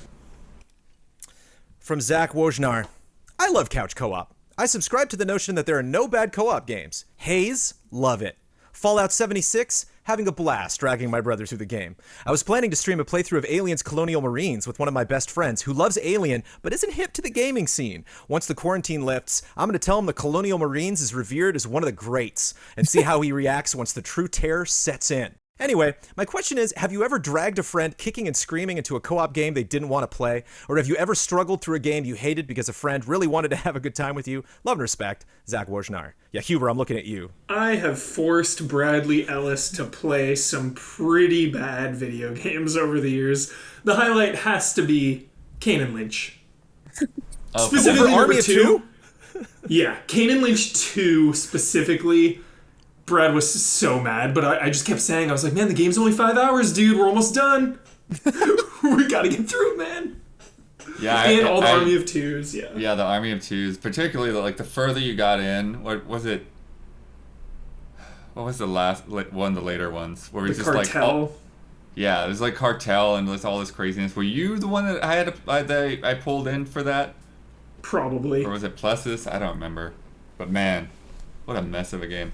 Yeah. I know Huber, you and I both love Resident Evil Resistance 2, and then Brad or Omar Revelations, sorry, will always chime in well, it's not as good if you're the second player. Totally.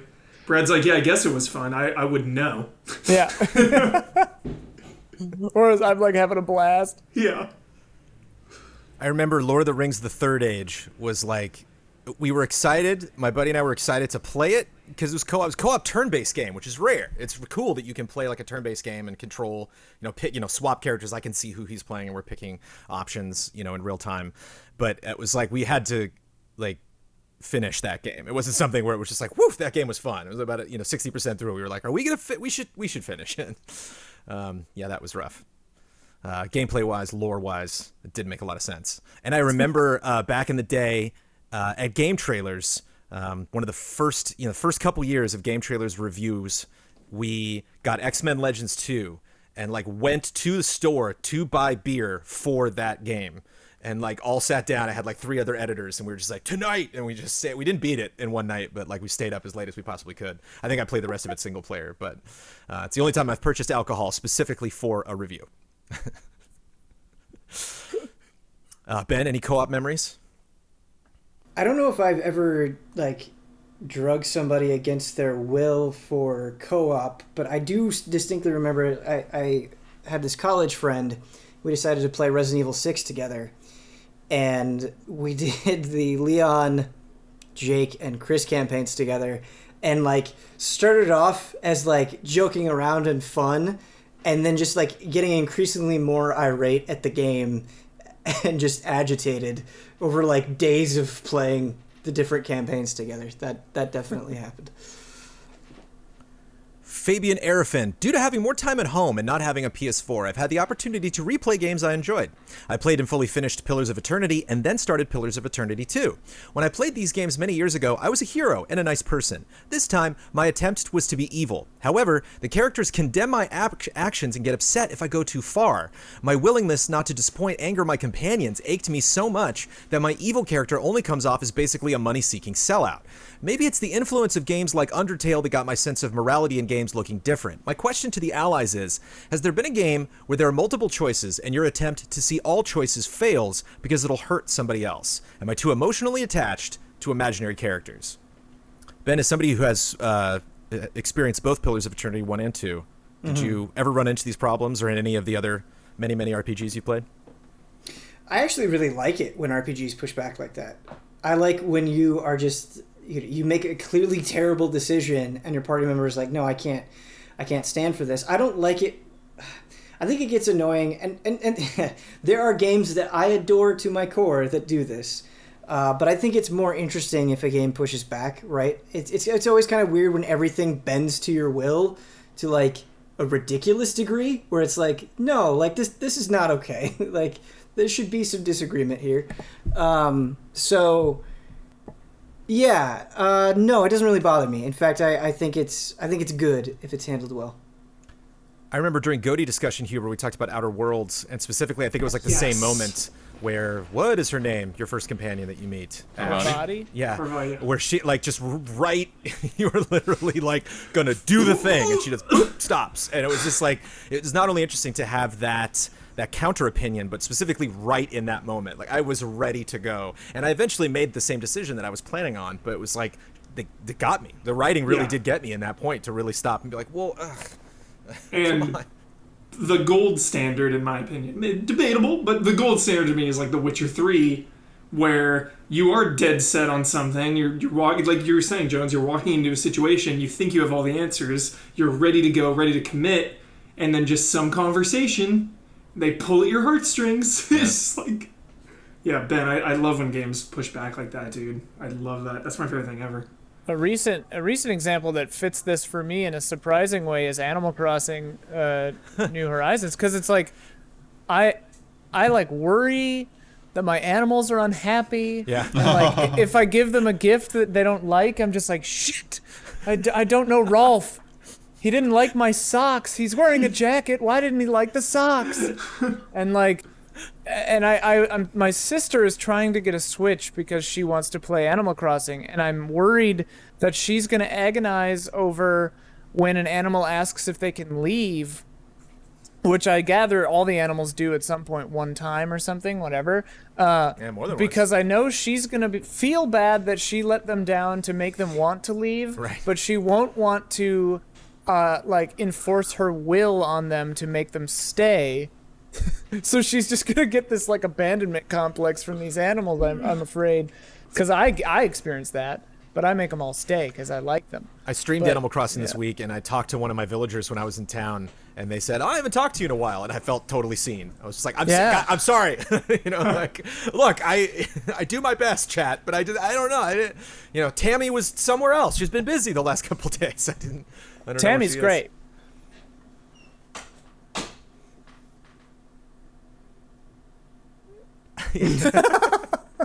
You're cooped up in your house. 83 months. You were writing the great American novel. I'm done. Do you guys ever RP? It's okay. Do you guys ever RP so hard even when it's not an RPG? Like I was playing Dark Souls last year, just remastered, and I got to the DLC where like the Hawkeye Gao is like up on the thing. Yeah. And I remember when I left, turned around, shut the door for him. You know, didn't want to leave the door open. Nice. Just little things like. Do you guys do? Oh like, yeah. Oh, yeah, for sure. Oh, Sometimes. sure. Every time I shut off Animal Crossing, I go to bed. Yeah, I love nice. stuff like that. I love that stuff. Yeah. Like I walk to the bed and I go to sleep. You know? Yes. I agonize over how the decorations around all my villagers' houses, you know, just like, oh, I put this over here. I don't know why. I'm sorry. Let me move that over. It's not going to affect anything. I love that stuff. Just speaking of like a recent game, though, just kind of what you were talking, Ben, where like it feels weird when people don't interject, when they don't kind of stop you. Like just playing through Final Fantasy VII Remake, there's definitely some moments where like we're about to do something, and I'm like, cool, okay, we're gonna do this crazy thing. Aerith, you're cool with this? All right. You know, like I thought you might be. Maybe I don't know you as well as I thought I did. Like she's the opposite when She's a wild Cloud one. Cloud is just like an obnoxious dick for no reason, and then like Tifa will be like, "Isn't helping people fun?" Yeah. It's just like, did you not just listen to that conversation, Tifa? Like, what's It's a wrong trademark, with man. you? It's a This trademark. man is a psychopath. But yeah.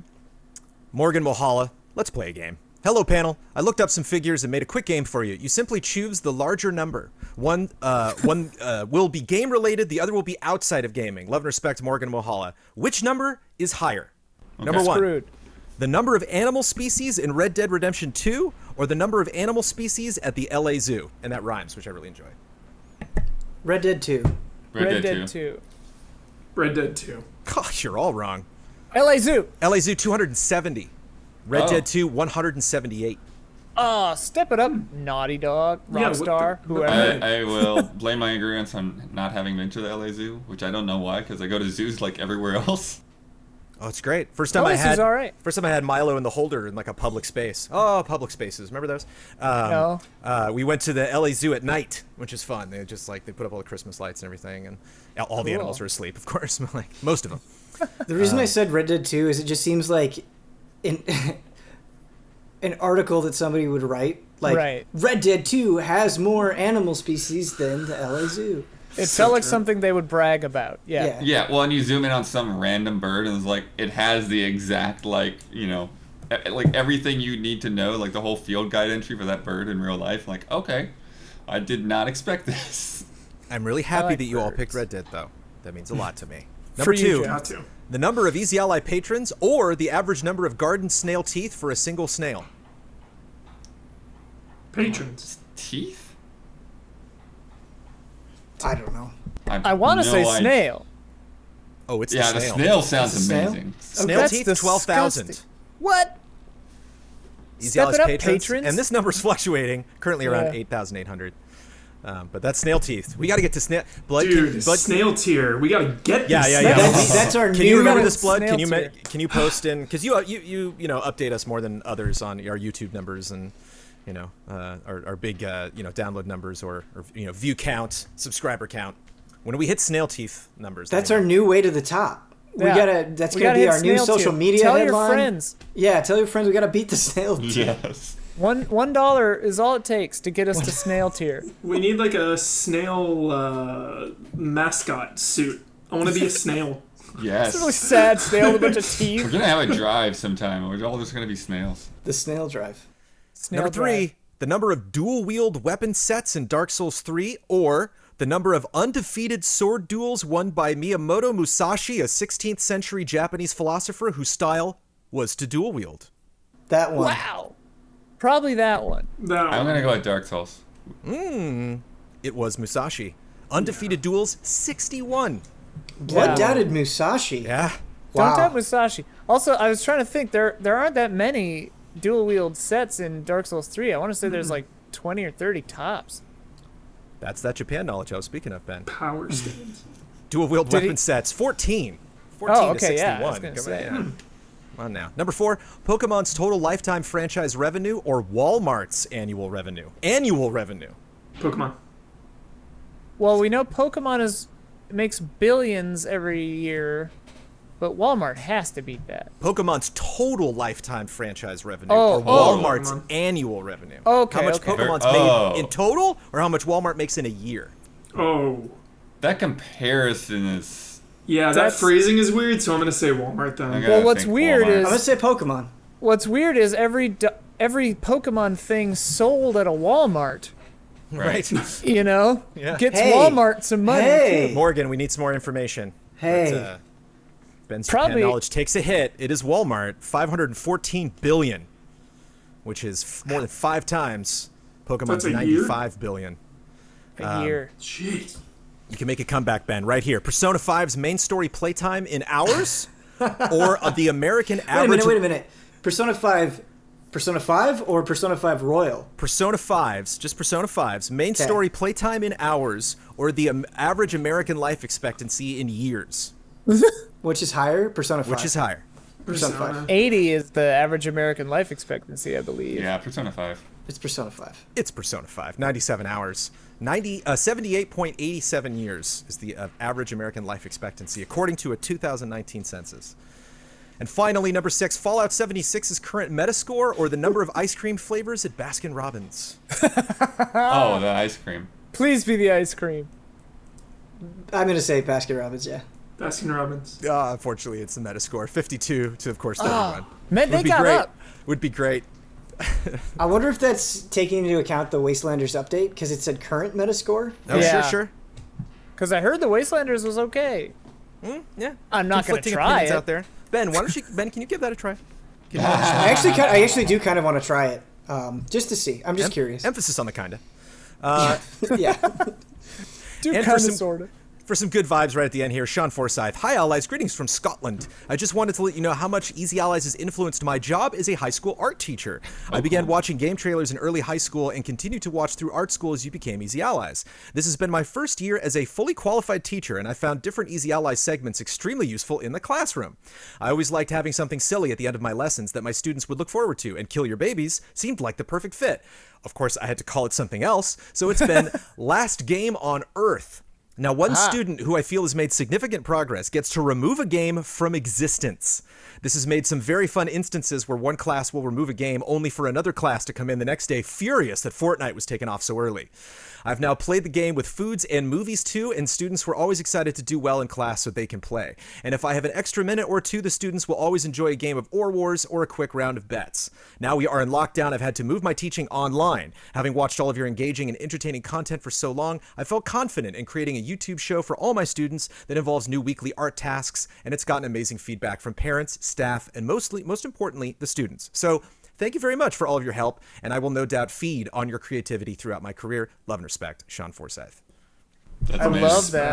That is amazing. I love That is that. amazing. It is. It obviously does resonate with me a lot too, because I'm feeding off of Kyle Bossman here. Like to literally I'm just surfing on all of his creativity, writing that. straight into the DGD sun. Jones. GGD. It's That's not hard over to yet. say out loud. It's not over yet. It's time for bets. Before we do this bet, we have to pick our new team names. Okay? I have a piece of paper here. Piece of paper's got a number on it. This is a number between 1 and 20. Ian Hink, Michael Huber, and Ben Moore, who are all going to be on their own team, along with Michael Damiani and Brad Ellis. I would like you to guess a number between 1 and 20. Ian. 17. Huber. Oop, You're I didn't muted, hear that. Huber. 4. Okay.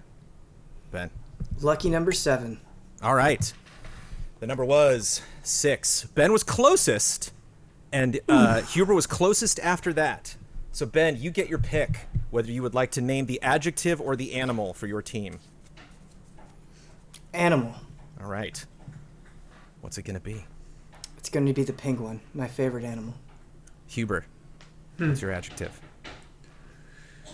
My adjective is jovial. The Is jovial. that an adjective? Yeah. Yes. Yes. We did it. Did it. I didn't want to think jolly. The jovial penguins. The I jovial like it. penguins. My animal was also a pea bird. Puffins. Oh. That's Puffins funny. are good. Puffins are good. I totally Dude, should have jovial guessed. penguins feels right. Yeah. Jovial. What do penguins sound like? Aren't they like? Let's hear it. Yeah. Not- well, what do jovial penguins sound like? Well, you got a week. Let's say you got a week Okay. to figure it Okay. out. A lot of Before our squawking. bets. Yeah. And I, right here on this piece of paper, have an adjective and an animal name, and Daniel Bloodworth has them as well. And I have a coin, which I will flip, and you will call when I flip it. Are you ready, Daniel Bloodworth? Okay. Call it. Tails. You got it. You get to name one or the other. What do you want? Oh boy. Oh, I like both of mine. Well, of course you do. I do. I thought about it a lot. I'm gonna go with the adjective astonished.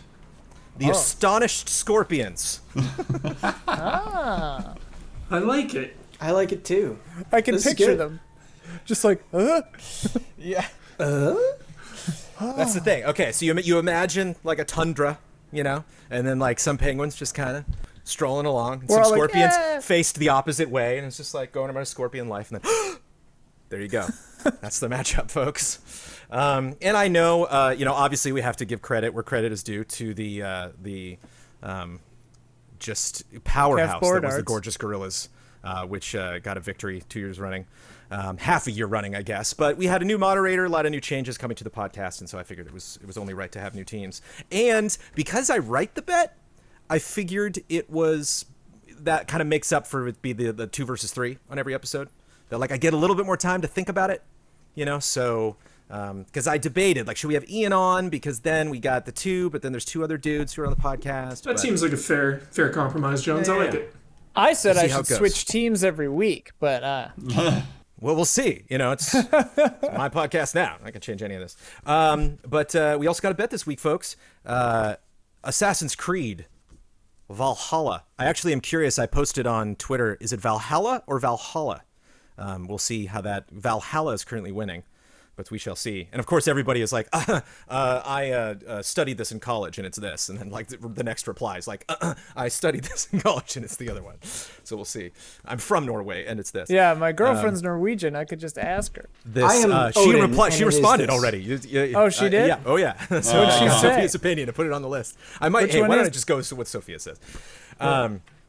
3.1 million is where that trailer currently stands on Ubisoft North America's YouTube channel. Where will it be when we record our podcast next Thursday night? Ian Hank. I think mine's wrong now, but I said 5.2 million. All right. I can't. There we go. You just revealed the creepy Ian in the background. Let's do each team. Huber, what do you got? Let's do the teams first. Oh, you're muted again. Silent again. But he actually there wrote is. it down this time. 11,285,000. Nice. Ben Moore. 4 million. 4 mil. Just creeping up just a little bit. Okay. And Daniel Bloodworth. I'm pretty close to Huber. I'm at 11 million. Oh, okay.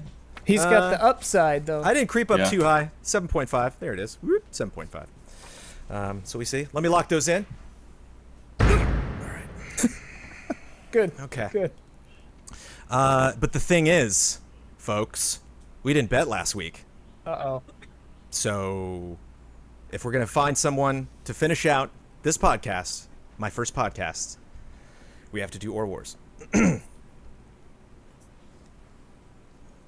He's drinking water. My time of day is the dark time. A couple of deals before dawn. When the street belongs to the cop, or the janitor with the mop, and the grocery clerks are all gone. When the smell of the Or Wars. Thank you, gentlemen. All right, who wants to go first? Me, damn it. I get screwed with politics every time. I kept politics out of this. All right, thankfully. good. Okay. It was my number one drink. I took a lot of notes to be moderator of this podcast. Number one is no longer ask Ian. I don't know. Maybe 4 years from now, I'll be like, it's time. It's time to throw the politics Hopefully, back at Ian. never mind. Ian Hank, Hey. Isabel in Doom Eternal or Doom Guy in Animal Crossing? Oh, Isabel in Doom Eternal. Love to see her rip and tear. Nice. Who's next? Who wants it? Who wants it? I'll I'll hit go. next. Oh, I think Blood beats you just by a little bit, but you're next, Yeah. Pen. Blood, a boring inside Xbox or a drawn-out PlayStation blog post? I will go with that PlayStation blog post. I can skip real easy. Just skim the highlights. Ben Moore, video game delays or event cancellations? event cancellations. Because with video game delay, event cancellations right now. Okay, if I go to an event, I feel like I'm putting myself at risk. Not, it's safer to stay home and play a video game anyway. So don't delay them, so I can stay safe at home. There we go. Nice. Ward. And finally, Michael Huber, Kyle Bossman or Brandon Jones? Oh my gosh. In what context? Let's see. Brandon Jones has something that just nobody can top. And what is that? The voice. Ooh. The one of a kind, smooth as butter voice. Sorry, Bossman. Throwing Bossman under the bus already, I see. Yeah, Yep. hey, Yep. Not here to defend himself. that's what I'm here to do every week. And for this week's shout-outs, shout out to Blue, Caleb Togi Crawford, L. Fanis, Greg the Dark Knight Kettering, and Jesse Blue. Shout out. Shout out. Shout out. That's pretty good. That's my first shout out. You guys nailed that so hard. That was good. I'm moved. Thank you.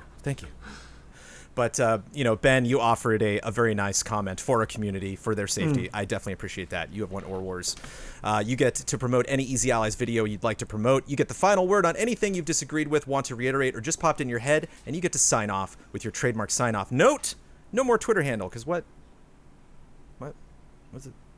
You get them Why at the not? beginning. You get them at the beginning. People know what they are. Oh, you show them at the beginning. I asked Kyle why he does it, and Kyle's like, I don't know. I'm just like, it's gone. It's over. But you still get those 3. Take it away. Can we do our MySpace page handle? You missed your chance. In the next podcast, you can spit it out anytime you want. Just not in the ending. Not relevant. Take it away, Ben. Okay. Let's just go for it. So the video I want to promote is Daniel Bloodworth's wonderful Don't Skip. It's the first one he's done. It's always exciting when somebody works on Don't Skips. It's a project I'm very passionate about, and it was awesome to see Bloodworth take his own style in it. He did a wonderful job. It's a great video. It's entertaining. It's informative. And Don did a wonderful job editing it, so shout out to them both. What are the sign off? Okay, and reiterate and sign off. Okay. Or popped in your head or disagreed with. Deadly Premonition 2 will definitively be better than Assassin's Creed Valhalla. And Sophie is our supreme ruler.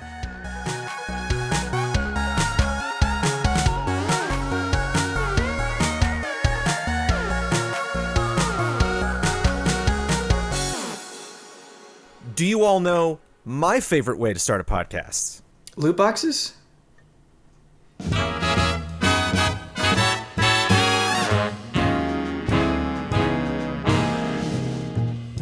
The Easy Allies would like to thank our Patreon podcast producers. We apologize in advance for all the ally names we are about to misspell and mispronounce.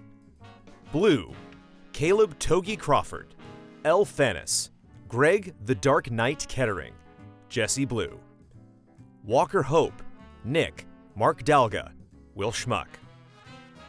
Jan Tyson, Bradley Spees, Dave Red, Richard G. Flowers, Paolo Costabel, Jake Musser, Jay Shee, Zachary Wingate, Sigma, Neil Bruce, Robert Stoffel, Thomas Wigginton Jr., Chum Nguyen, Discarded Digit, Ali Cat, Ethan R.C., Mick Roper, Damnable Nook, Andrew Reif, Happy Gaming, Miguel Rivas, Valmar, Blue Water, Blue Sky, Daniel Portillo, Jose Gutierrez, Alex AI, Rob Bob Will, Beaten Down Brian, Hayden Hargraves, Matthew Pauling, G. Levin, David Wen, G. Ken, Gary James, The Banana Forklift Killer, Marcel Markov, Catherine Lai, Todd Yurkovic, Stephen Last, Candy Coated Thorns, Hitman 47, Kelvin Hartanto, Rack, DRD 7 of 14, Matthew Holcomb, Oni Blackmage, Joachim Morovuo, John Santoro, Niz Klojgard,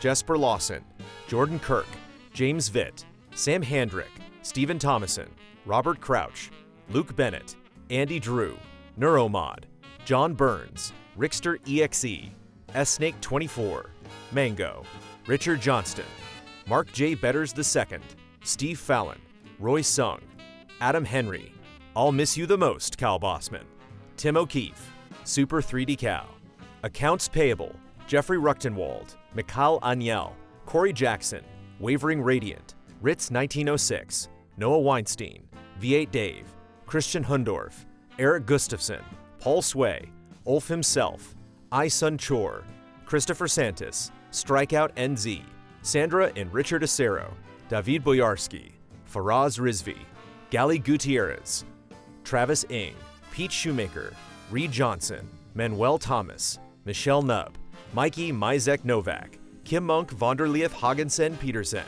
Alex Monaco, Paul Bishop, Modren, Zintrax, Marco Hernandez, Daniel Wong, Zoostick, V. Cura Ray, Don Turner, Sebastian Urban, Eddie Reisner, Sebastian Trier, Adam Sharonbrock, Evan Eng, Raymond Chow, Adam, Azazel Valkyrie, Junya Motomura, Ivan Ponce, Tuttle, Bjarnar Haraldsvik, Egg Stravaganza, Joshua Vanswall, Stephen Walther, Tense George, Colin Hoyleman, Barry, Cyberboa, Forrest, Eric Maynard, Chase Caldwell, Momo Rashid, Remy Loisel, Rahiv Maharaj, Leon Keys, Chris the Pianist, Rerun, Ian Anderson, Philip Higdon, Furious Action Gamer, Nycrypt, Jai Aldiar, Robert I, Ivan Skogheim, C.S. Lewis, Ahmed Al-Rashed, Bonnie and Jason Connor, Jock, Travis Miosi, Mike Calvi, Alex Glass, The Fatty Show, Neo Bear, DanPan16, Wouter DeHaze, Malcolm Moschette, William Heaney, Not Jack, Mither Strongbeard, Jana, Anthony Galvin, Ahab, Clay Roberts, Palkin Stirs and Stirs, Oru Gachino, Dakota Hayes, The Classiest Hobo, Misuki211, Matt Karwoski, Liam Ahern, Jason Joint, Bunny Chen, Christopher A. Butler, David Kennedy, Materia Addict, Arthur Henrique Chinaglia, Culinary Stud, Nuno Amaral, Magnus Rasmussen, Joel Olson, Edison S. Prada Jr., Tim Mann, Sean Rowe, Haley Hill, Jay Potter, Crediar, Mauricio Fuentes, Jesse Fish, Gabriel Aberg, Zahid Hosseini Korami, Louis Ibarra, Lee Young, Alexander Zirianov, Morpheus, Brian Foster, DeLisi, Sean Cornett, Linson Wu, General Piet, Zio VGM, Matthew Migler, Andrew Smith, Andrew Stoke, Brandon White, Christophe Fatui, A Pack of Puppies, Michael Clendenan, Wenbo Shan, Hadi Ali, Aurelien Grenier, Trevor Thomas, Will Arrowwood, Michael Kozachenko, Awesome Express, Adam Lindsay, Corey Landega, Pablo Rodriguez, Timo Yeager, Alec Church, Ibrahim Sozer, Feber Gundam, Mike Hook 1, Carl Williams, Gustav Strombaum, Volker Bach, Russell Bateman, Lindsay Wells, Jason I, Rickard Enbaum, James Vest, Nefertiti Jenkins, Tyler Wallace, Joe Rutsky, Kyle Quintero, Jesse Vitelli, Jonathan and Amy Alconis, Quinn Riley, JC3, Jack Cullen, Logan Young, Vishal Singh, Paul Nolson, Isaac Swanson, Jameson Lapine, Max His Shame Turman, Jethrin,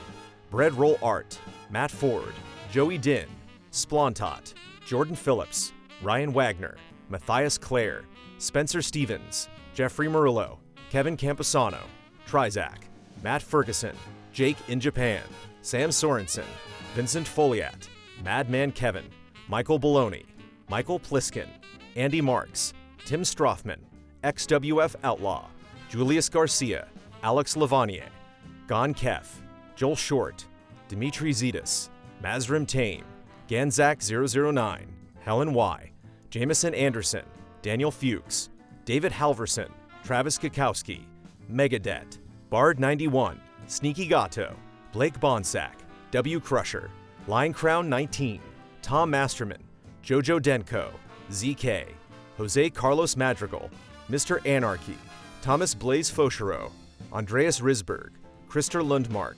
Anti-Ataraxia, Dreams of Caffeine, Michael Bisegli, Matthew Holmes, Alexander McEachern, Silent Consonant, Raymond Lee, Lars Berger, Marcel Giru17 Froelich, Don Lee, Matthew Eden, Erdney Kutenau, Cabbage92, Megan McDonough, Rainier Dennis Bautista, Nathaniel Austin, Ricky Cass, Glenn Olson, Natavia Ross, Allison Burt, Ryan Anderson, Dear Dream Studios, Jesse Wilkeson, Katie Garza, Michael Yao, Dan Sebring.